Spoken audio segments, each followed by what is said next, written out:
Welcome back to Success Academy Jamkhandi. This is Ramesh Pujari, my dear students. This is Ramesh Pujari. Yes.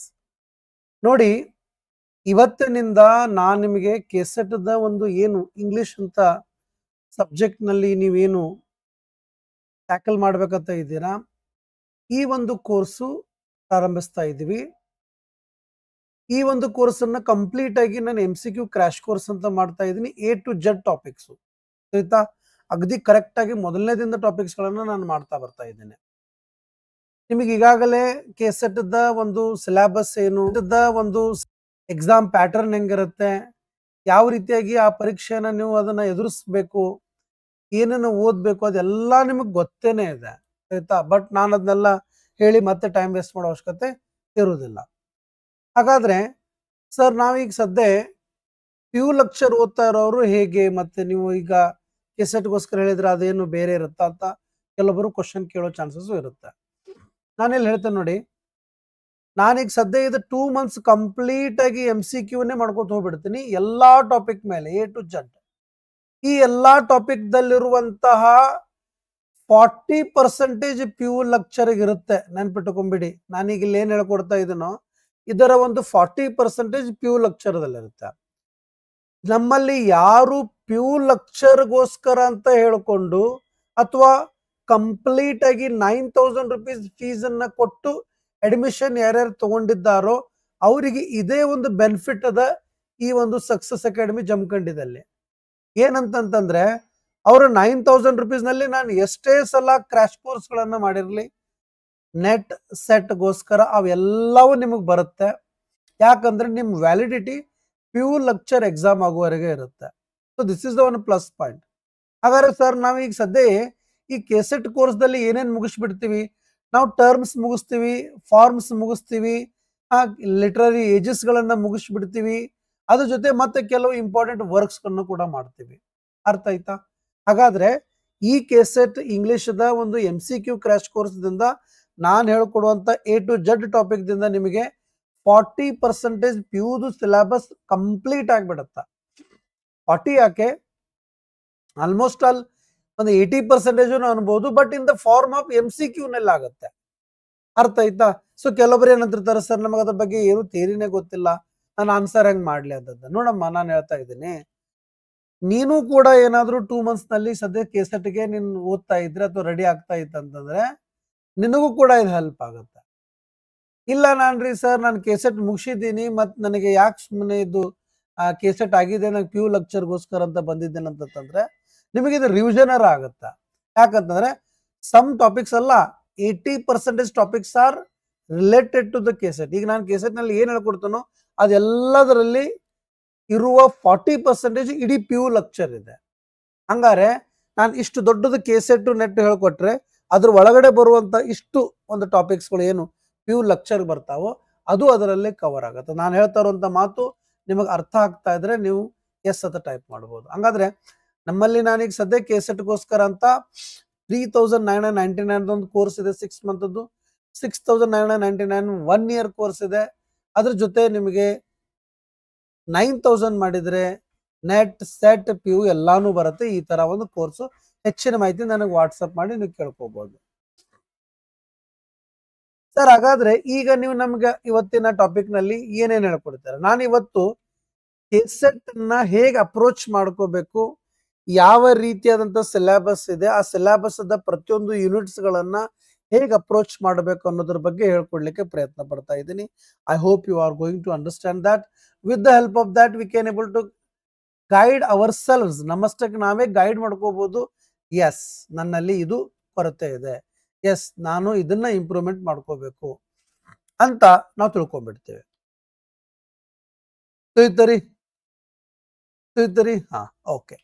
ಹಾಗಾದ್ರೆ ನಾವು KSET the English ಅನ್ನ complete ಮಾಡ್ಕೋಬೇಕಂತ ನಾವೇನಾದ್ರೂ plan ಮಾಡ್ತಾ ಇದ್ರೆ ಅಥವಾ complete ಆಗಿ ಕಲಿಬೇಕಂತ ಪ್ಲಾನ್ ಮಾಡ್ತಾ ಇದ್ರೆ we can get that the purpose of this exam is to eligibility for lectureship or assistant professor in Karnataka. The pattern of the exam is paper 1 general teaching and research aptitude common for all subjects, but the paper 2 specific is for English literature we are studying right now here. Okay, yes, ಬನ್ನಿ yes sir, ಈ class ಮುಗಿದ ತಕ್ಷಣ ಈ ಒಂದು PDF ನಿಮಗೋಸ್ಕರ ಇರುತ್ತೆ. ಅರ್ಥ ಆಯ್ತರಿ? So Parvati, Siddarameshwar, Babasab, Sarita, ನಿರುಪತಿ and Kamakshi, Vaijayanti, ಎಲ್ಲರಿಗೂ ವೆಲ್ಕಮ್, ಎಲ್ಲರಿಗೂ ವೆಲ್ಕಮ್. ಹಾ, ಬನ್ನಿ ನೆಕ್ಸ್ಟ್ ಗೈಸ್. ನೆಕ್ಸ್ಟ್, ಸೊ ನೀವು ನೋಡಿದ್ದೀರಾ, ಟೋಟಲ್ ನಮಗೆ ಒಂದು ಮೋಸ್ಟ್ ಇಂಪಾರ್ಟೆಂಟ್ 10 ಪಾಯಿಂಟ್ಸ್ಗಳು ಬರ್ತಾವ ಸಿಲೆಬಸ್ ಅನ್ನು ನೋಡಿದಾಗ.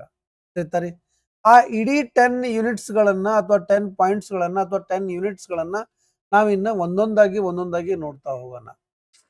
ಸರಿ, ಸೊ 1ನೇ ಯೂನಿಟ್ ನಲ್ಲಿ ಏನ್ ಬರುತ್ತೆಪ್ಪ ಅಂತಂದ್ರೆ, ನಾವಿಲ್ಲಿ ನೋಡ್ತಾ ಇದ್ದೀವಿ ಡ್ರಾಮಾ ಅಂತ ಬರುತ್ತೆ.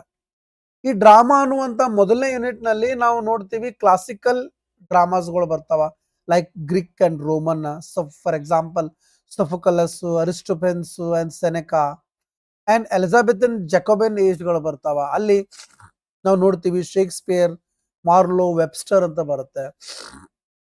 ಅಂಡ್ ಮಾಡರ್ನ್ ಡ್ರಾಮಾಗಳು ಬರ್ತಾವ, like Ibsen, Shaw, Beckett, Pinter, Indian English ಡ್ರಾಮಾಸ್ಗಳು ಬರ್ತಾವ.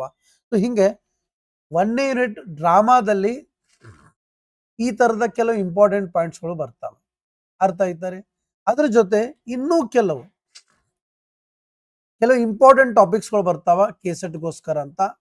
ನಾನು ಇವತ್ತು ಹೇಳ್ತಾ ಇರೋದನ್ನ ನೀಟಾಗಿ ತಿಳ್ಕೊಂಬಿಡಿ. ಇದಿಷ್ಟು ಅರ್ಥ ಮಾಡ್ಕೊಂಡ್ಬಿಟ್ರೆ ನೀವೇ ಇದನ್ನ ಬೇಕಾದ್ರೆ, ನಾನು ಇಲ್ಲಿ ಏನು ಇಂಪಾರ್ಟೆಂಟ್ ಪಾಯಿಂಟ್ಸ್ ಹೇಳ್ತಾ ಇದ್ದೀನಿ, ಈ ಪಾಯಿಂಟ್ಸ್ಗಳನ್ನ ಪ್ರಾಪರ್ ಆಗಿ ನೀವು ಏನಾದ್ರು ಫಾಲೋ ಅಪ್ ಮಾಡಿದ್ರೆ definitely you are going to have good score in that, my dear. ಅರ್ಥ ಆಯ್ತಾ? Because by studying n number of previous year question paper, we come across these type of dramas were asked often. ಇವುಗಳನ್ನ ಪದೇ exam ದಲ್ಲಿ ಕೇಳಿದ್ದಾರೆ. ಆಯ್ತಾ? S, ಬನ್ನಿ. So ನಾನೀಗ ಸದ್ಯ ಓರಿಯಂಟೇಶನ್ ಮಾಡ್ತಾ ಇದ್ದೀನಿ ಮೊದಲನೇ ಕ್ಲಾಸ್ ನಲ್ಲಿ. Okay, yes. Greek tragedy. So ಇದರಲ್ಲಿ ಸೊಫೋಕಲಸ್, ಯೂರಿಪಿಡಸ್, ಅರಿಸ್ಟೋಫೆನ್ಸ್ ಅಂತ ಬರ್ತಾನೆ.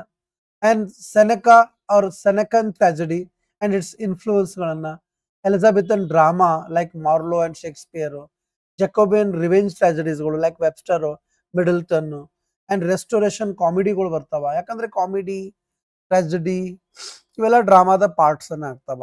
ಆ ಕಾಂಗ್ರಿವ್ ಅಂಡ್ ವೈಕೆಲ್ಲಿ ಅಂತ ಬರ್ತದ.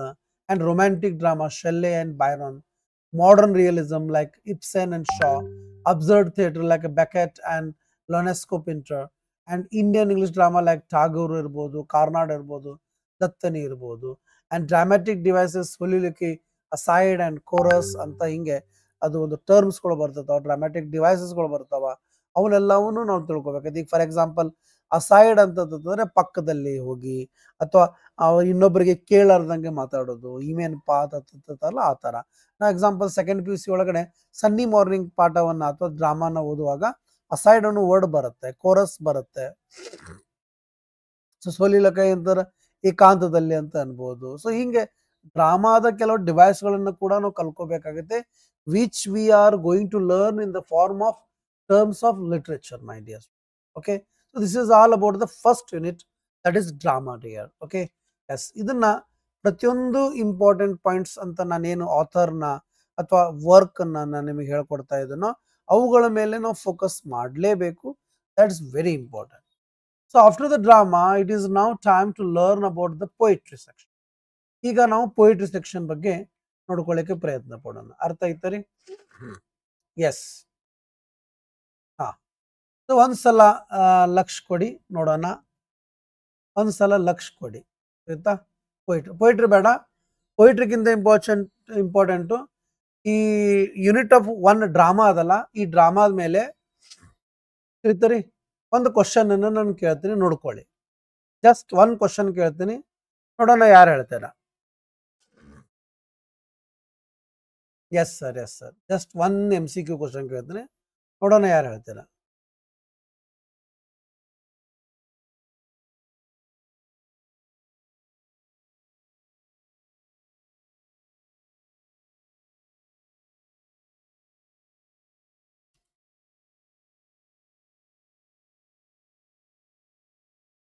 ಎಸ್.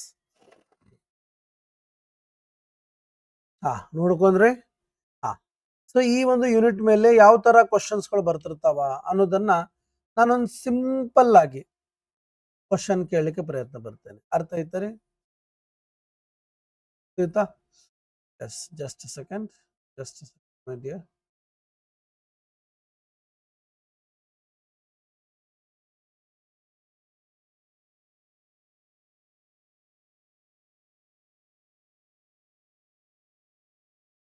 ಎಸ್, ಒಂದ್ಸಲ ನೋಡ್ಕೊಳ್ರಿ ಇನ್ನೊಂದ್ ಸ್ವಲ್ಪ, ಅದ್ರ ಮೇಲೆ ನಾನು ಒಂದು ಕ್ವಶನ್ ಅನ್ನ ನಿಮ್ಗೆ ಕೊಡ್ತಾ ಇದ್ದೇನೆ.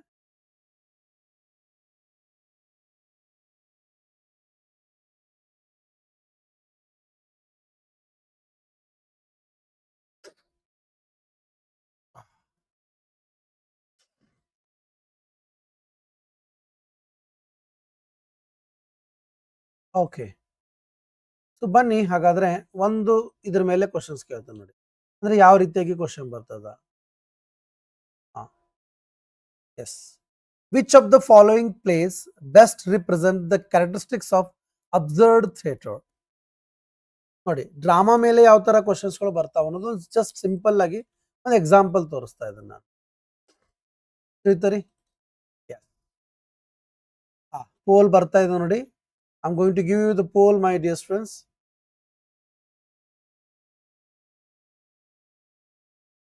I'm giving you poll, dear. Yes.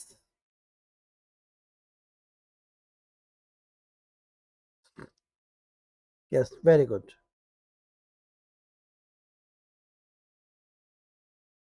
Super. See, ಏನ್ ಕ್ವಶನ್ ಕೇಳಿದ್ದಾರೆ? Which of the following plays best represent the characteristic of absurd theatre. ತುಂಬಾ ಜನರಿಗೆ ಮೊದಲು ಈ ಡ್ರಾಮಾಸ್ಗಳಲ್ಲಿ ಕ್ಯಾರೆಕ್ಟರಿಸ್ಟಿಕ್ಸ್ ಗಳನ್ನ ಅವಾಯ್ಡ್ ಮಾಡ್ಕೋತ ಹೋಗ್ತಿರ್ತಾರ. ತುಂಬಾ ಜನ ಕ್ಯಾರೆಕ್ಟರಿಸ್ಟಿಕ್ಸ್ ಗಳನ್ನ ಸ್ಟಡಿ ಮಾಡ್ಲಿಕ್ಕೆ ಹೋಗ್ತಿರೋದಿಲ್ಲ, ಅವುಗಳನ್ನ ನಿಗ್ಲೆಕ್ಟ್ ಮಾಡ್ತಿರ್ತಾರ. That is not should be done by you, my dear. ಅದನ್ನ ಎಂದಿಗೂ ಮಾಡ್ಲಿಕ್ಕೆ ಹೋಗ್ಬೇಡಿ. ಅರ್ಥ ಆಯ್ತಾ? ಇಲ್ಲಿ ನೋಡಿ, the correct answer for this is Waiting for Godot by Samuel Beckett. ತಿಳಿತರಿ? ಈ ಒಂದು ಕೃತಿಯಲ್ಲಿ, ಈ ಒಂದು ಕ್ಯಾರೆಕ್ಟರ್ನಲ್ಲಿ ತಿಳಿತರಿ ನಾವು ನೋಡ್ತಾ ಇದ್ದೀವಿ ಅಬ್ಸರ್ಡ್ ಥಿಯೇಟರ್ ಬಗ್ಗೆ. ಆಯ್ತಾ? Doctor Faustus Marlowe belongs to the Elizabethan period. Waiting for Godot like Beckett or Samuel Beckett is a hallmark of absurd theatre. Hallmark ಅಂತಂದ್ರೆ ಅದಕ್ಕೊಂದು ಬ್ರ್ಯಾಂಡ್ ಅಂತಂದಂಗೆ. Marked by meaninglessness, cyclical dialogues and existential themes. ಈ ಮೂರು ಕ್ವಾಲಿಟಿಗಳು ಇದ್ದದಕ್ಕೆ absurd ಥಿಯೇಟರ್ಗಳು ಅಂತ ಕರೀತಾರೆ. ನೆಕ್ಸ್ಟ್, she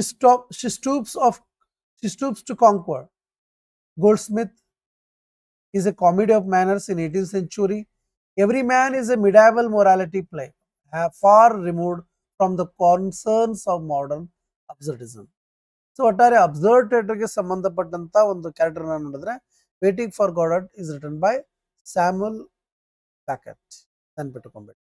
ಸೊ ಹಿಂಗೆ ಕ್ವಶನ್ಸ್ಗಳು ಕೇಳ್ತಿರ್ತಾರ ನಿಮ್ಮ ಡ್ರಾಮಾಸ್ ಮೇಲೆ, ಈ ಒಂದು ಯೂನಿಟ್ ಮೇಲೆ. ಅರ್ಥ ಆಯ್ತಾ? ಎಸ್, ಬನ್ನಿ ಹಾಗಾದ್ರೆ ಈಗ ನಾನು ಪೊಯಿಟ್ರಿ ಸೆಕ್ಷನ್ ಬಗ್ಗೆ ಎಕ್ಸ್ಪ್ಲೇನ್ ಮಾಡ್ತಾ ಇದ್ದೀನಿ. ಸೊ ಯೂನಿಟ್ 1 ಅನ್ನು ನಾನು ಕಂಪ್ಲೀಟ್ ಮಾಡಿದೆ. ಅರ್ಥ ಆಯ್ತಾ?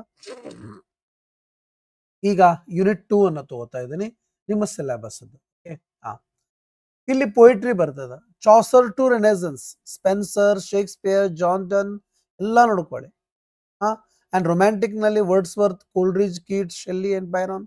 Victorian period, Tennyson, Browning, Arnold, and modern and post-colonial poetry like Eliot, Yeats, Sylvia Plath, Kamala Das. ಇವರೆಲ್ಲರೂ ನೋಡ್ಕೋಬೇಕಾಗತ್ತ. ನಾವು ಬನ್ನಿ ಇನ್ನೊಂದು ಸ್ವಲ್ಪ ಡೀಟೇಲ್ ಅನ್ನು ನೋಡೋಣ ಈ ಒಂದು ಪೊಯಿಟ್ರಿ ಸೆಕ್ಷನ್. ಹೌದು ಸರ್, ನಾವು ನೋಡ್ಲೇಬೇಕಾಗತ್ತ. ಇಲ್ಲಪ್ಪ ಅಂತಂದ್ರೆ ಅದು ಆಗುದಿಲ್ಲ ರೀ. ಆಯ್ತಾ? ಕಂಪ್ಲೀಟ್ ಆಗಿ ಹೋಗ್ಲೇಬೇಕು. ಇಲ್ಲಪ್ಪ ಅಂತಂದ್ರೆ we may lose some marks, my dear. ಎಸ್, ಪ್ರತಿ ಯೂನಿಟ್ ನಲ್ಲಿ ಒಂದು ಇಂಪಾರ್ಟೆಂಟ್ 12 ಪಾಯಿಂಟ್ಸ್ ಗಳನ್ನ ತಗೊಂಡಿದ್ದೇನೆ. 10 ಯೂನಿಟ್ಸ್ ಸೆಟ್ ಒಂದು, 2 ಯೂನಿಟ್ಸ್ ಸೆಟ್ ಒಂದು. Chaucer and medieval allegory. Poetry section ಅಂತ ಬಂದಾಗ ಲಿಟರರಿ ಫಾರ್ಮ್ಸ್, ಲಿಟರರಿ ಟರ್ಮ್ಸ್ ಗಳನ್ನ ಬಹಳ ಇಂಪಾರ್ಟೆಂಟ್ ಆಗುತ್ತೆ, ಸ್ಪೆಷಲಿ ಫಿಗರ್ಸ್ ಆಫ್ ಸ್ಪೀಚ್ ಗಳನ್ನ. Renaissance poets like Spenser, Shakespeare sonnets. Metaphysical poetry like Donne or John Donne or Herbert or Marvell. Neoclassical poets like Dryden, Pope. Romantic poetry like Wordsworth, Keats, Shelley and Byron. Victorian poetry Tennyson, Browning, Arnold. Modernism ಒಳಗೆ Yeats, Eliot and Auden. And post-war poets like Leckin or Larkin or Hughes or Plath. And Indian English poetry ಒಳಗೆ ಬರ್ತಾರ tour ದತ್ತ, ಕಮಲಾದಾಸ, A.K. Ramanujan. ಇವೆಲ್ಲ ನಾವು ಡಿಗ್ರಿದಲ್ಲಿ ಓದಿದ್ವಿ ನೋಡಿ, third ಸೆಮ್ದಲ್ಲಿ ಅದು. And key movements of symbolism, imagism and confessional.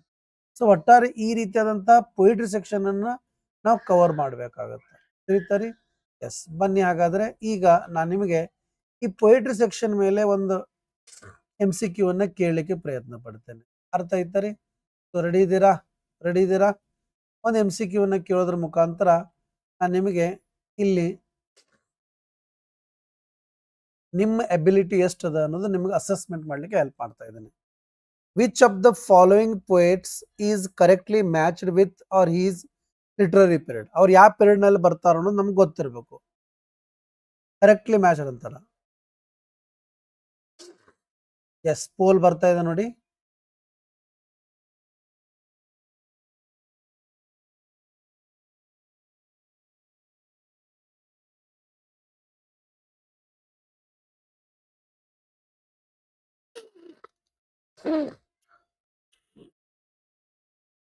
S, ಈ ಒಂದು question ದಿಂದ ನಮ್ಗೆ ಏನ್ ಅಸೆಸ್ಮೆಂಟ್ ಆಗ್ತದ?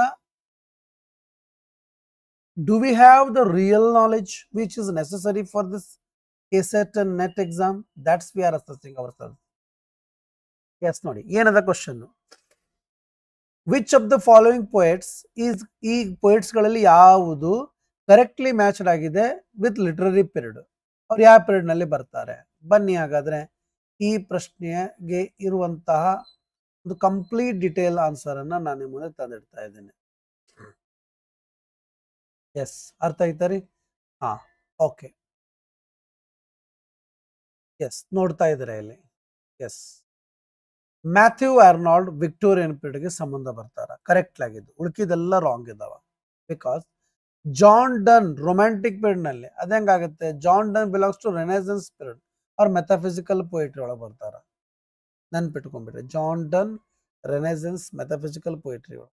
Matthew Arnold belonged to Victorian period, that is the correct, because Arnold is a key Victorian poet alongside Tennyson and Browning. Robert Browning ಇರ್ಬೋದು, Tennyson ಇರ್ಬೋದು, ಅವ್ರ ಜೊತೆ ಮ್ಯಾಥ್ಯೂ ಅರ್ನಾಲ್ಡ್ ಏನಾಗ್ತಾನೆ ವಿಕ್ಟೋರಿಯನ್ ಪೀರಿಯಡ್ ಒಳಗಡೆ ಬರ್ತಾರೆ. And T.S. Eliot not belong to Renaissance period, ಇವರು belong ಆಗಿದ್ದು modernist poetry. ಇದೇ ಈಗ ನಾನು ಇಲ್ಲಿ ತೋರಿಸಿದ್ದೆ. ತಿಳಿತರಿ? ಸೊ ಮಾಡರ್ನಿಸಮ್ ಒಳಗೆ T.S. Eliot ಬರ್ತಾರೆ. ತಿಳಿತರಿ?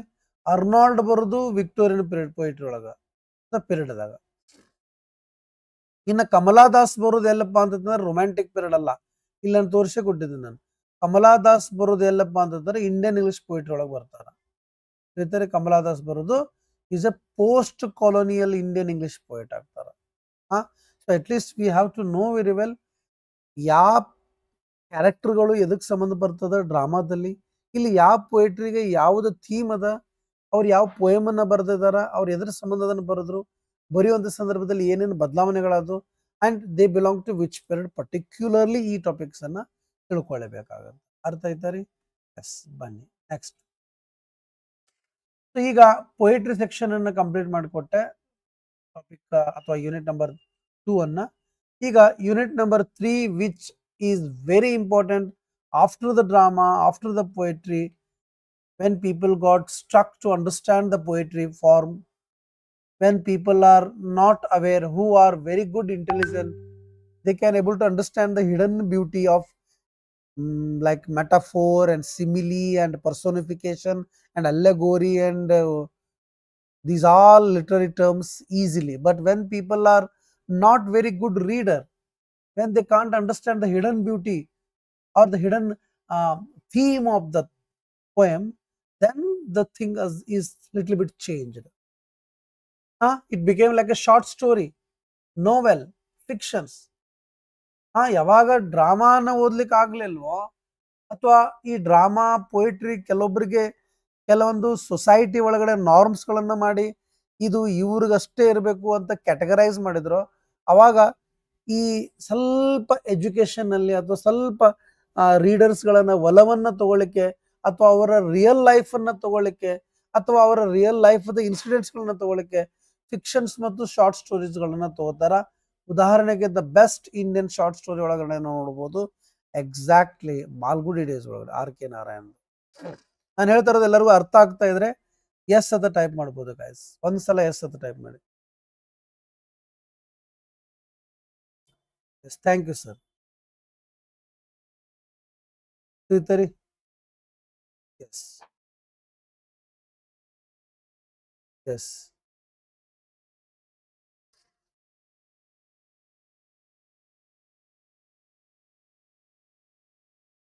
S, very good. ಹೌದು, ತಿಳಿತರಿ? ಹಾ, 1 minute. Next, very good. ಹಾ, ಸೊ ಇಲ್ಲಿ ನೋಡ್ತಾ ಇದ್ದಾರೆ ನೋಡಿ, ಫಿಕ್ಷನ್ ಅಂಡ್ ಶಾರ್ಟ್ ಸ್ಟೋರಿ. ಇಲ್ಲಿ rise of the novel like Defoe, Richardson and Fielding, and Gothic fiction, Radcliffe, Mary Shelley, and realism in 19th century novels, Dickens and Eliot, and Austen's social comedy, Bronte's sisters, and women's voices, stream of consciousness. ಇದು ಮೊನ್ನೆನೇ question ಕೇಳಿದ್ರು ನೋಡಿದ್ನ net ನಲ್ಲಿ. Joyce and Woolf, and next it is existentialism or existentialist fiction like Rushdie and Akhebe and Nagugi, and next Indian English novel RK Narayan, Anita Desai, Arundhati Roy, and short story masters like Poe, Chekhov, and O. Henry and Manto. So ಈ ಎಲ್ಲ ಈ ಪಾಯಿಂಟ್ಸ್ಗಳನ್ನು ನಾನು ನಿಮಗೆ ಕೊಡ್ತಾ ಇದ್ದೀನಿ ಪ್ರತಿಯೊಂದು unit ಮೇಲೆ. ಆ ಪ್ರತಿಯೊಂದು ಯೂನಿಟ್ ಮೇಲೆ ಒಂದು ಆಗುವಂತಹ ಒಂದು ಏನು ಇಂಪಾರ್ಟೆಂಟ್ ವಿಚಾರ ಇರುತ್ತೋ ಅದನ್ನು ನೀವು ತಿಳ್ಕೊಂಡು ಹೋಗೋದು ಬಹಳ ಇಂಪಾರ್ಟೆಂಟ್. ಹಾಗಾದ್ರೆ ಬನ್ನಿ, ಈ ಯೂನಿಟ್ ನಂಬರ್ 3 ಮೇಲೆ ನೀವು ಎಷ್ಟು ರೆಡಿ ಇದ್ದೀರಾ, ನಾನು ಎಷ್ಟು ರೆಡಿ ಆಗಬೇಕು, ಯಾವ ಥರ ಪ್ರಶ್ನೆಗಳು ಬರ್ತಾವ, ಹೇಗೆ ಅನ್ನೋದನ್ನ ನಾವೆಲ್ಲ ಒಂದು ಸ್ಮಾಲ್ ಎಕ್ಸಾಂಪಲ್ ಮುಖಾಂತರ ತಿಳ್ಕೊಬಹುದು. This question is regarding on the base of unit number 3, fiction or short story. Which of the following works is considered a pioneering example of stream of consciousness fiction? ಈ ಕೆಳಗಿನಗಳಲ್ಲಿ ಯಾವ ಒಂದು work stream of ಕಾನ್ಸೈಸ್ನೆಸ್ ಅಥವಾ ಕನ್ಸೈಸ್ನೆಸ್ ನ ಫಿಕ್ಷನ್ಗೆ ಸಂಬಂಧ ಬರ್ತದ, ಅಥವಾ ಅದಕ್ಕೆ ಒಂದು ತದ್ರೂಪ, ಪಯನಿಯರಿಂಗ್ ಅಂತಂದ್ರೆ ಅದಕ್ಕೆ ಒಂದು ಹೆಸರುವಾಸಿ, ಅದರದ ಹೆಸರಿನ ಪಕ್ಕದಲ್ಲಿ ನಿಂದಿರುವಂತದ್ದು. Pamela by Samuel Richardson, Ulysses by James Joyce, Jane Eyre by Charlotte Brontë, and Middlemarch by George Eliot. Yes, poll ಬರ್ತಾ ಇದೆ ನೋಡಿ.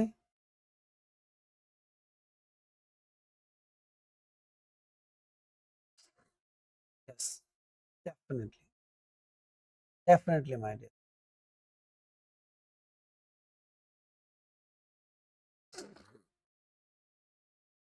Yes, absolutely. Only 50% answer ಬಂದಿದೆ ನೋಡಿ. So now you can see here the example and explanation of this topic, of this question. So the right answer is, my dear friends, B ಆಗುತ್ತೆ. Ulysses by James Joyce. Pamela by Richardson belongs to the early rise of the English novel. Early rise of the English novel. And Ulysses or by Joyce is a landmark in the use of stream of consciousness and a modernist narrative techniques.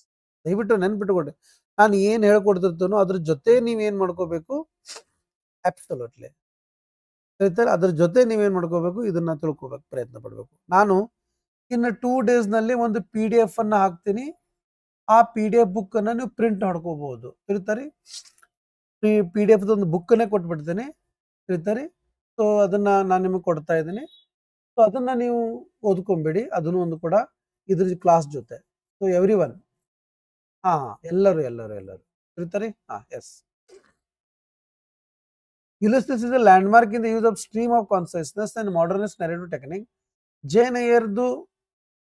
Eyre by Bronte focuses on women's voices and Gothic elements, and Middlemarch is by Eliot represent the 19th century realism, not stream of consciousness. ಹಂಗಾರೆ ನಾಳೆ 19th century realism ಬಗ್ಗೆ ಮಾಡೋದು Middlemarch is written by George Eliot. Jane Iyer, Brontë, joys and Richardson ಇವೆಲ್ಲ ನಿಮ್ಗೆ ಗೊತ್ತದ. ಅವೇನು ಕೃತಿಗಳ ಬಗ್ಗೆ ಹೇಳೋ ಅವಶ್ಯಕತೆ ಇಲ್ಲ. ಸೊ ಯೂನಿಟ್ 2 ಅನ್ನು ಕಂಪ್ಲೀಟ್ ಮಾಡಿದ್ದೀನಿ, ಆಯ್ತಾ. ಈಗ ಯೂನಿಟ್ 3 ಅನ್ನು ನಾವು ನೋಡಿಕೊಳ್ಳೋಣ ಗೈಸ್. ಸೊ ಯಾವುದಾಗತ್ತೆ ಈಗ? ಫಿಕ್ಷನ್ ಆಯಿತು, ಅರ್ಥ ಆಯ್ತಾ, ಫಿಕ್ಷನ್. ಇನ್ನ ನಾನ್ ಫಿಕ್ಷನಲ್ ಪ್ರೋಸ್ಗಳನ್ನ ಬಂದು, ಈ ಕಡೆ ಕಾದಂಬರಿನೂ ಅಲ್ಲ, ಈ ಕಡೆ ನಾಟಕನೂ ಅಲ್ಲ, ತಿಳಿತರಿ ಸ್ವಲ್ಪ ಅರ್ಧಂಬರ್ಧ ಆಗುತ್ತೆ ಅದು, ತಿಳಿತಾ. ಎಸ್. ಸೊ ಬನ್ನಿ, non fiction like essay, autobiographies, Indian English ಪ್ರೋಸ್ಗಳು ಬರ್ತಾವ. Like for example Bacon, Addison, Lamb, Hazlitt, ಇಲ್ಲಿ ಮೆಮೊರೀಸ್ಗಳು ಬರ್ತಾವ, ಟ್ರಾವೆಲಾಗ್ಸ್ಗಳು ಬರ್ತಾವ. ನಾಳೆ ಎಕ್ಸಾಮ್ನಾಗ ಕೇಳ್ಬೋದು, ಯಾವ್ದಾರ ಒಂದು ಕೊಡ್ತಾನ, ಟ್ರಾವೆಲಾಗ್ ಅಂತ ಕೊಡ್ತಾನ, ಅರ್ಥ ಆಯ್ತರಿ. ಈಗ ಸೆಕೆಂಡ್ PUC ಒಳಗೆ ಜಪಾನ್ ಅಂಡ್ ಬ್ರೆಜಿಲ್ ಅಂತ ಇದೆ, ಅದನ್ನು ಕೊಟ್ಟು it belongs to which category ಅಂತ ಕೇಳ್ಬೋದು. ಫಿಕ್ಷನ್ನು, ನಾನ್ ಫಿಕ್ಷನ್ನು, ಡ್ರಾಮಾನು, ಪೊಯಿಟ್ರಿನು ಅಂತ ಕೇಳ್ಬೋದು, ಅರ್ಥ ಆಯ್ತು. ಅದಕ್ಕೆ ನಾನು ಪ್ರತಿಯೊಂದು ಯೂನಿಟ್ ಮೇಲೆ ಒಂದು ಕ್ವಶನ್ ಕೊಟ್ಟು I am trying to teach you what you are going to learn as well as what you have missed in your graduation day. ನಾವು ಡಿಗ್ರಿದಲ್ಲಿ ಏನ್ ಮಾಡ್ಬಿಟ್ಟಿರ್ತೀವಿ, 99% ಎಲ್ಲರೂ ಸಿಲೆಬಸ್ ಅನ್ನ ಓದ್ಕೊಂಡು ಕ್ವಶನ್ ಪೇಪರ್ನ ಹುಡ್ಕೊಂಡು ಅದ್ರ ಪ್ರಕಾರ ಓದಿ 80-90 ಮಾಡಿಬಿಟ್ಟಿರ್ತೀವಿ. ಇದು ಒಂದು ತಪ್ಪು, ಯಾವುದು ರೆಗ್ಯುಲರ್ ಮಾಡೋರಿಗೆ. ಇನ್ನು ಯಾರು ಇರ್ರೆಗ್ಯುಲರ್ ಮಾಡ್ಯಾರ, ಅದು ಆಲ್ಮೋಸ್ಟ್ ಆಲ್ ಅವರು ತಪ್ಪದಾರಿನೇ ಇರ್ತಾರೆ. ಕೆಲವರು ಓದ್ತಿರ್ತಾರೆ, ಹೇಳಲಿಕ್ಕೆ ಬರಲ್ಲ. Okay. Non fictional proses like John Bacon's essays, aphoristic style, ಹಂಗಂದ್ರೆ ಏನು ಎಲ್ಲವನ್ನು ಹೇಳ್ಕೊಡ್ತೀನಿ, don't worry. Addison and Steele, periodical essays, Lamb and Hazlitt personal ಎಸ್ಸೇಸ್ಗಳನ್ನ ಬರೀತಾರೆ. 19th century prose stylists like Carlyle and Ruskin, autobiographies like Gandhi, Nehru, Tagore, travel writings like Orwell and Naipaul, and historical prose like Macaulay and Gibbon, modern essayists like Orwell and Huxley, and Indian prose like APJ Abdul Kalam, R.K. Narayan's essays, and prose style analysis like rhetoric, clarity and persuasion. ಇವೆಲ್ಲವೂ ಬರ್ತಾವ ನಾನ್ fictional ಪ್ರೋಸ್ನಲ್ಲಿ, ಆಯ್ತಾ. ಹಾಗಾದ್ರೆ ಬನ್ನಿ, ಈಗ ಇದರ ಮೇಲೆ ಒಂದು question ಅನ್ನ ಕೇಳ್ತೀನಿ, ಅಡ್ಡ ತಕ್ಕ ನೋಡ್ಕೊಳ್ಳಿ.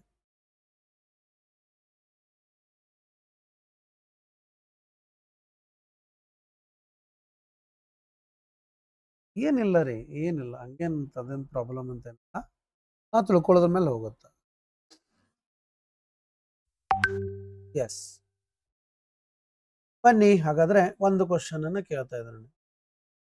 Who among the following is best known for introducing the aphoristic style in English prose? ವಾಹ್,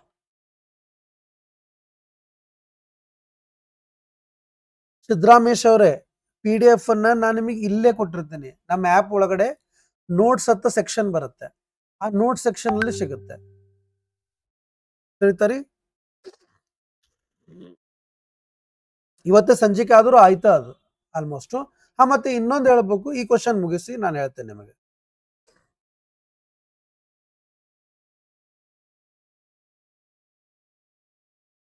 ಮುರಳೀಧರ್, ನಾನೀಗ ಸದ್ಯ ಇನ್ನೊಂದು ಮಾತನ್ನ ಹೇಳ್ತೀನಿ, ಅದನ್ನ ಸ್ವಲ್ಪ ಸೀರಿಯಸ್ ಆಗಿ ತಗೋರಿ.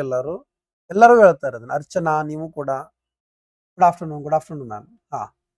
C, this question belongs to the non fiction topic that is called the 4th unit of your syllabus. Okay. Who among the following is best known for introducing the aphoristic style in English prose? Joseph Addison, Francis Bacon, or William Hazlitt, or Thomas Carlyle? Yes, ಬನ್ನಿ ಹಾಗಾದ್ರೆ ನಾನು ನಿಮಗೆ ಈ ಪ್ರಶ್ನೆಗೆ pole ಅನ್ನ ಕೊಡ್ತಾ ಇದ್ದೀನಿ ನೋಡಿ. In live class you can able to have poll, my dear students.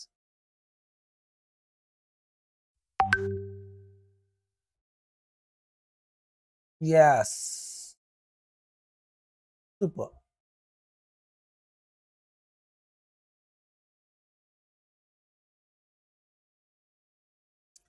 ಅಪೋರಿಸ್ಟಿಕ್ style of English ಪ್ರೋಸ್ಗೆ ಯಾರು ಸಂಬಂಧ ಬರ್ತಾರ ಅಂತ ಕೇಳ್ತಾ ಇಲ್ಲ. ಅದನ್ನ ಇಂಟ್ರೊಡ್ಯೂಸ್ ಮಾಡಿದ್ದವರು. ಸರ್, ನಮಗೆ ಅಪೋರಿಸ್ಟಿಕ್ ಸ್ಟೈಲ್ ಅಂದ್ರೆ ಗೊತ್ತಿಲ್ಲ ಸರ್, ಅದೇ ಪ್ರಾಬ್ಲಮ್ ಅಂತ ಕೆಲವೊಬ್ರು ಅಂತಿದ್ದಾರೆ. ಅರ್ಥ ಆಯ್ತಾ? Definitely it is a type of non fictional writing skill, ತಿಳಿತಾ? And it is a category of or genre of writing things, ತಿಳಿತಾರಿ? ತಿಳಿತಾ? ಸೊ ಬನ್ನಿ ಹಾಗಾದ್ರೆ ಅದ್ರ ಬಗ್ಗೆ ಒಂದು ಎರಡು ಮಾತನ್ನ ನಾನು ಹೇಳಲಿಕ್ಕೆ ಪ್ರಯತ್ನ ಪಡ್ತೇನೆ. ಅರ್ಥ ಆಯ್ತಾ? ಸೊ ಯಾವ ರೀತಿಯಾಗಿ ನಮ್ಮ ಕ್ಲಾಸ್ಗಳು ನಿಮಗೆ ಇಲ್ಲಿ ಬೆನಿಫಿಟ್ ಆಗ್ತಾವ ಅನ್ನೋದನ್ನ ಇಂಡೈರೆಕ್ಟ್ಲಿ ಹೇಳಿ ನಾನು ನಿಮಗೆ ಈ ಕ್ವಶನ್ ಆನ್ಸರ್ ಅನ್ನು ಎಕ್ಸ್ಪ್ಲೇನ್ ಮಾಡ್ತೇನೆ. ಅರ್ಥ ಆಯ್ತಾ? ಎಸ್, ಇಲ್ಲಿ ನೋಡ್ತಾ ಇದ್ದಾರೆ ನೋಡಿ. So what is that aphoristic style? Aphoristic style is a way of writing that delivers concise. ನೋಡಿ, ಈಗ ಸ್ವಲ್ಪ ಸಂಕ್ಷಿಪ್ತವಾಗಿ and memorable statements often packed with wisdom, ಅಂದ್ರೆ ಜ್ಞಾನ, ಅಂದ್ರೆ ನಾಲೆಜ್, ವಿಟ್ ಇರುತ್ತ, ಫಿಲಾಸಫಿಕಲ್ ಇನ್ಸೈಟ್ ಇರ್ತದ. Think of it as the literary equivalent of a punchy quote that sticks with you. ನೋಡಿ, ಇದೇ ಕ್ವಶನ್ ಅನ್ನ ನಾನು, ಇದೇ ಡೆಫಿನಿಷನ್ ಅನ್ನ ನಾನು ನಾಳೆ ಯಾವ ರೀತಿ ಕ್ವಶನ್ ಮಾಡ್ಬೋದ ಗೊತ್ತಾ? ಸ್ಟೇಟ್ಮೆಂಟ್ ಅಂಡ್ ಅಸರ್ಷನ್ ಅಂತ ಕ್ವಶನ್ ಕ್ರಿಯೇಟ್ ಮಾಡ್ಬೋದು. The aphoristic style is a writing that delivers concise, ಎರಡನೇ point non-memorable statements without wisdom, and ಮೂರನೇ statement it is insightful, philosophical and having the punchy quote ಅಂತ A, B, C ಅಂತ ಕೊಡ್ತೀನಿ. A correct, B correct, A and C correct, B correct ಅಂತ ನಾನು ಕೊಡ್ತೀನಿ. ಆ ಹೊತ್ತಿನಲ್ಲಿ ನಿಮಗೆ ತುಂಬಾ ಕನ್ಫ್ಯೂಸ್. ಅಂದ್ರೆ ನಾನಿಲ್ಲಿ ಇಂಡೈರೆಕ್ಟ್ಲಿ ಏನ್ ಹೇಳ್ಕೊಡ್ತಾ ಇದ್ದೀನಿ, ಡೆಫಿನಿಷನ್ ಅನ್ನ ಫಾಲೋ ಮಾಡಿ. ನಾನು ಹೇಳ್ತಾ ಇರೋದು, ನಾನು ಕೇಳಿರುವಂತ ಪ್ರಶ್ನೆ ನಿಮಗೆ ಅರ್ಥ ಆಗಿತ್ತಂದ್ರೆ, sir way of understanding, grasping and approaching the things we are understanding with the help of your class ಅಂತ ಇದ್ರೆ ಎಸ್ ಅಂತ ಥಂಬ್ ಕೊಡ್ಬೋದು. ಸರ್ ನಮಗ ಡೆಫಿನಿಷನ್ ಇಂದ ಯಾವ ತರ ಕ್ವಶನ್ ಬರುತ್ತೆ ಅನ್ನೋದು ನಿಮ್ಗೆ ಹೇಳ್ಕೊಟ್ಟಿದ್ದು ಬಹಳ ಅರ್ಥ ಆಯ್ತು ಸರ್. ಅಂದ್ರೆ ಅರ್ಥ ಲೈನ್ ಟು ಲೈನ್ ನಾವು ಕಾನ್ಸಂಟ್ರೇಟ್ ಕೊಡ್ಬೇಕು ಅನ್ನೋದನ್ನ ನೀವು ನಮಗೆ ಮನವರಿಕೆ ಮಾಡ್ತಾ ಇದ್ದೀರಾ. ಗುರು ಅಂತಂದ್ರೆ ಕೇವಲ ಕಲಿಸೋದಷ್ಟೇ ಇರೋದಿಲ್ಲ, ಅರಿವನ್ನ ಕೊಡೋದಿರ್ತದ. ನೀನ್ ಮಾಡುವಂತ ತಪ್ಪನ್ನ, ತಿಳಿತರಿ? ನೀನ್ ಮಾಡ್ತಾ ಇರುವಂತ ತಪ್ಪನ್ನ ನಾನು ಏನ್ ಮಾಡ್ತಾ ಇರ್ತೀನಿ, I am going to teach you that one. Anil, I am taking class right now, I will call you back. So we have to understand that one, my dear students. Okay, that is very very important. Yes, ನಾವ್ so ಇಲ್ಲಿ ನೋಡಿ ಕೆಲವು key ಫೀಚರ್ಸ್ಗಳು ಬರ್ತಾವ. ಎಲ್ಲಿ? Aphoristic style of writing which comes in non fictional. See, fiction is nothing but which is going to be considered as completely it is A stitched one. ಅದೇ ನಾನ್ fiction ಅಂತ ಬಂದಾಗ ಸ್ಟಿಚ್ಡ್ ಬರುವುದಿಲ್ಲ. ಆಲ್ಮೋಸ್ಟ್ 80% ರಿಯಾಲಿಟಿ ಇರ್ತದೆ. ಅದಕ್ಕೆ realism writing skill ಅಂತ ಕರೀ. ಅದಕ್ಕೆ ನೋಡಿ ಇಲ್ಲಿ ಬಂದದ ಸಿಲೆಬಸ್ ನಲ್ಲಿ ಏನಂತ ಬಂದದ, ನಾನ್ ಫಿಕ್ಷನಲ್ ನಲ್ಲಿ ನೀವು ನೋಡ್ತೀರಾ ರಿಯಲಿಸಮ್ ಅನ್ನೋದು, ತಿಳಿತಾ? ಇಲ್ಲಿ ಬಂದದ ನೋಡ್ರಿ, ಆಟೋಬಯೋಗ್ರಫೀಸ್ ಒಳಗಡೆ, ಎಸ್ಸೇಸ್ ಒಳಗಡೆ ಈ ಕೆಲವೊಂದು ರಿಯಲಿಸಮ್ ಬರ್ತಿರ್ತದ. ತಿಳಿತಾ ನನ್ನ ಹತ್ತರದು? ಎಸ್. ಹಂಗಾದ್ರೆ ನಾವಿಲ್ಲಿ ಬ್ರೇವಿಟಿ ಹೇಳ್ಕೊಡ್ತೀವಿ. ಉದಾಹರಣೆಗೆ ಭಾಗ್ ಮಿಕಾ ಭಾಗ್, ಅಥವಾ ಮಿಕಾ ಸಿಂಗ್ ಫಿಲ್ಮ್, ಅಥವಾ ಅದು ಯಾವ್ದಾದ್ರು ಒಬ್ರಿಗೆ ಬಾಕ್ಸಿಂಗ್ ಇದ್ದಳ ಆಕಿ ಬಗ್ಗೆ film. And universality, elegance, provocations, stand alone power, ಇವೆಲ್ಲವನ್ನು ನೋಡಿದಾಗ ಈಗ ಉದಾಹರಣೆಗೆ ಟೈಟಾನಿಕ್ ಅಂತ ಒಂದು ಹಡಗದ ಸ್ಟೋರಿ ಬರ್ತದ, ಅವೆಲ್ಲ ಅಫೋರಿಸ್ಟಿಕ್ ಸ್ಟೈಲ್ ಒಳಗಡೆನೆ ಬರ್ತದ. ಬಿಕಾಸ್ ಅದೊಂದು ಮೆಮೊರೇಬಲ್ ಸ್ಟೇಟ್ಮೆಂಟ್ಸ್ ಒಳಗಡೆ ಕನ್ಸಿಡರ್ ಮಾಡ್ತೀವಿ ವಿತ್ ವಿಸ್ಡಮ್. ಅರ್ಥ ಐತರಿ? Example, life is short, art is long, Hippocrates. The man who removes the mountain begins by carrying away small stones, William Faulkner ಹೇಳ್ತಾನೆ. ವಾ, ಆ ಕ್ವಶನ್ ಕೇಳ್ಬೋದು ಇದನ್ನ. The man who removes the mountain begins by carrying away small stone by William Faulkner is the type of style. ಯಾವ type of style? Aphoristic style, casual style, humour style, ಸಿಮಿಲಿನು ಅಂತ ಕೇಳ್ತಾರ ಅವರು. ಇಲ್ಲ, ಆಲ್ಮೋಸ್ಟ್ ಅಲ್ಲಿ man who removes the mountain begins by carrying away small stone, mountain stone compare ಮಾಡಿದಾರ. Okay, ಇದು simile ಅಂತ ಹೇಳ್ಬಿಡ್ತಾ ನಾವು. We are talking about the style of writing, not about the figures of speech or terms or any forms. ತಿಳಿತಾನ ಆತರದ್ದು? So ಆ ತರ ನಾವು ಹೋಗ್ಬಾರ್ದು, ಅದನ್ನ ತಿಳಿತರಿ? ಓಕೆ, ಹಿಂಗೆ ಇದನ್ನಾಯ್ತು. ಹಿಂಗಾರೆ ಇಲ್ಲಿ ಕ್ವಶನ್ ಏನಾಗುತ್ತಾ, ಈ ಕ್ವಶನ್ಗೆ ಆನ್ಸರ್ ನಾನು ನಿಮ್ಗೆ ಹೇಳಿದ್ದಿಲ್ಲ. ಸೊ ಅದ್ರದ್ದು ಆನ್ಸರ್ ಅನ್ನ ನಿಮಗೆ ನಾನು ಅಪ್ರೋಚ್ ಮಾಡ್ತಾ ಇದ್ದೀನಿ ನೋಡಿ, explanation with that is called Francis Bacon ಅಂತ ಈಗಾಗಲೇ ಪೋಲ್ನಲ್ಲಿ ನೋಡಿರ್ತೇನೆ, ಆಯ್ತಾ? ಎಸ್, ಏನಿದೆ ನೋಡಿ, Francis Bacon known as the father of English essay.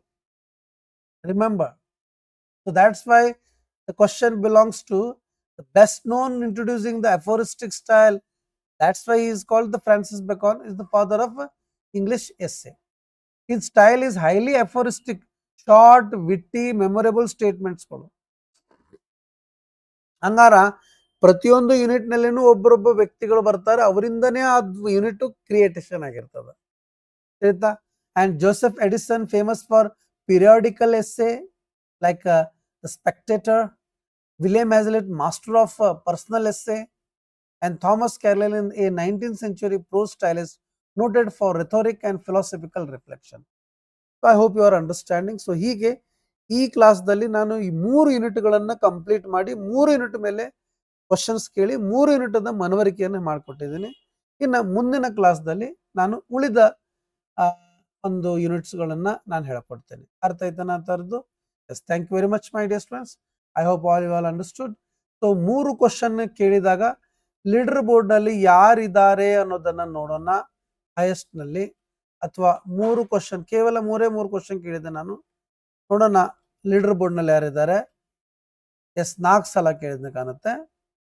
Ashwini ಅವರು ಫಸ್ಟ್ ಪ್ಲೇಸ್ ಇದ್ದಾರೆ, Kamakshi second place, third place Sarita, then Archana, then Muralidhar. ಅರ್ಥ ಆಯ್ತಾರೆ? ಸೊ ಟಾಪ್ 5 ಸ್ಟೂಡೆಂಟ್ಸ್ಗಳನ್ನು ನಾನು ನಿಮ್ಗೆ ತೋರಿಸ್ತಾ ಇದ್ದೇನೆ. ನೆಕ್ಸ್ಟ್ ಕ್ಲಾಸ್ 5 ಗಂಟೆಗೆ ಇರುತ್ತೆ, ಮಿಸ್ ಮಾಡ್ಕೊಳಕ್ಕೆ ಹೋಗಬೇಡಿ. ಅರ್ಥ ಆಯ್ತಾ? 5 ಗಂಟೆಗೆ. Thank you very much. ಇವತ್ತು ನಾನು ಪ್ರತಿಯೊಂದು ಯೂನಿಟ್ಸ್ಗಳನ್ನು ಕಂಪ್ಲೀಟ್ ಮಾಡ್ಕೊಡ್ತೀನಿ. ಪ್ರತಿಯೊಂದು ಯೂನಿಟ್ಸ್ಗಳನ್ನು ಅವುಗಳ ಮೇಲೆ ಒಂದೊಂದು ಕ್ವಶನ್ಸ್ ಕೇಳಿ ನಾಳೆಯಿಂದ ಪ್ರತಿಯೊಂದು ಯೂನಿಟ್ಸ್ಗಳನ್ನು ಒಂದೊಂದಾಗಿ ನಾವು ಮುಗಿಸ್ಕೋತಾ ಬಂದ್ಬಿಡೋಣ. ಅರ್ಥ ಆಯ್ತಾ ರೀ? Thank you very much. I hope you all enjoyed the things. ನಮ್ಮಲ್ಲಿ ಲಾಸ್ಟ್ ಒಂದು ವಿಷಯನ ಹೇಳ್ಬೇಕಂತ ಇದ್ದೆ, ನಾನು ಅದನ್ನ ಮರ್ತೇ ಬಿಟ್ಟೆ, ಈಗ ಹೇಳಲಿಕ್ಕೆ ಪ್ರಯತ್ನ ಪಡ್ತಾ ಇದ್ದೀನಿ. ಲಕ್ಷ ವಹಿಸಿ ಗಾಯ್ಸ್, ಲಕ್ಷ ವಹಿಸಿ ನೋಡಿ. ನೀವು ಕೆಲವೊಬ್ಬರಿಗೆ ಸದ್ಯ ನಮ್ಮಲ್ಲಿ ಪೇಡ್ ಕ್ಲಾಸಿಗೆ ಜಾಯ್ನ್ ಆಗಿರ್ತೀರಾ. ನಮ್ಮಲ್ಲಿನೂ ಕೂಡ ನಿಮಗೆ ಏನಾಗ್ತಾ ಇದೆ, ನಾವು ನಿಮಗೆ ಕ್ಲಾಸಸ್ಸನ್ನು ಕೂಡ ಮಾಡ್ತಿರ್ತೀವಿ, ಟೆಸ್ಟ್ ಸಿರೀಸ್ಗಳು ಕೂಡ ಮಾಡ್ತಿರ್ತೀವಿ. ಇದ್ರ ಜೊತೆ ಮತ್ತೆ ನಿಮಗೆ ಅನ್ಲಿಮಿಟೆಡ್ ಟೆಸ್ಟ್ ಏನಾದರೂ ಬೇಕಾದರೆ ಅತಿ ಕಡಿಮೆ ಫೀಸ್ದಲ್ಲಿ 6 ಮಂತ್ ತಿಳಿತಾರೆ. 6 ಮಂತ್ ನೋಡಿ, ನನ್ನಲ್ಲಿ ಯಾರು ಈಗಾಗಲೇ 9000 rupees ಕೊಟ್ಟು ಕ್ಲಾಸ್ ತಗೊಂಡಿದಾರಲ್ಲ ಅವರಿಗೆ ನಾನು ಇದನ್ನ 1 year ಕೊಡ್ತೀನಿ. ನೆನಪಿಟ್ಕೊಳ್ಳಿ, ಅವ್ರಿಗೆ ಇದನ್ನ ನಾನು 1 year ಕೊಡ್ತೀನಿ. That is bonus 6 month. ಅರ್ಥ ಆಯ್ತರಿ? 6 ಮಂತ್ ಬೋನಸ್. ಮೊದಲು ಪೂರ್ಣ ತಿಳ್ಕೊಳ್ರಿ ನಾನು ಇದ್ರ ಬಗ್ಗೆ. ನಾನೀಗ ಸದ್ಯ ಈ ಕೋರ್ಸ್ನಲ್ಲಿ ಅಥವಾ ಈ ಕ್ಲಾಸ್ನಲ್ಲಿ ಹೇಳ್ತಾ ಇರುವಂತ ಮಾತು ಕೇವಲ ನೆಟ್ಟು ಸೆಟ್ಟು ಪ್ಯೂ ಲೆಕ್ಚರ್ಗೋಸ್ಕರ ಅಂತ ಮಾತ್ರ ಇದೆ. ಅವ್ರ ಬಗ್ಗೆ ನಾನು ಮಾತ್ರ ಮಾತಾಡ್ತಾ ಇದ್ದೇನೆ, ಆಯ್ತಾ? ಉಳ್ಕಿದೆಲ್ಲಾನು ನಾನು ಹೇಳ್ಕೊತಾ ಹೋಗೋದಿಲ್ಲ. ನೋಡಿ, ಯಾರ್ಯಾರು ಇಲ್ಲಿ ನನ್ನ ಹತ್ರ 9000 rupees ಕೊಟ್ಟು ಪೇಪರ್ ಪ್ಯೂ ಲೆಕ್ಚರ್ ತಗೊಂಡಿದ್ದಾರೋ ಅವರು 6 ಮಂತ್ ಟೆಸ್ಟ್ ಅನ್ನ ಪಡೆಯೋದಿಲ್ಲ, 1 year ಪಡಿತಾರೆ.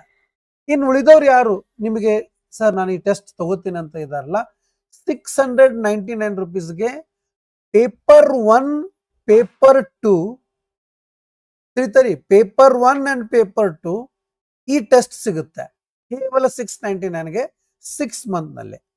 ಸರ್ ನಾನು 9000 ಕೊಟ್ಟು ಈಗಾಗಲೇ ತಗೊಂಡಿದ್ದೀನಿ, ಮತ್ತೆ ನಾನು ತಗೋಬೇಕಾ? ಡೆಫಿನೆಟ್ಲಿ ನಿಮಗೆ ಇಷ್ಟ ಇದ್ರೆ ತಗೋಬಹುದು. 1 year ನಾನು ನಿಮಗೆ ಕೊಡ್ತೇನೆ.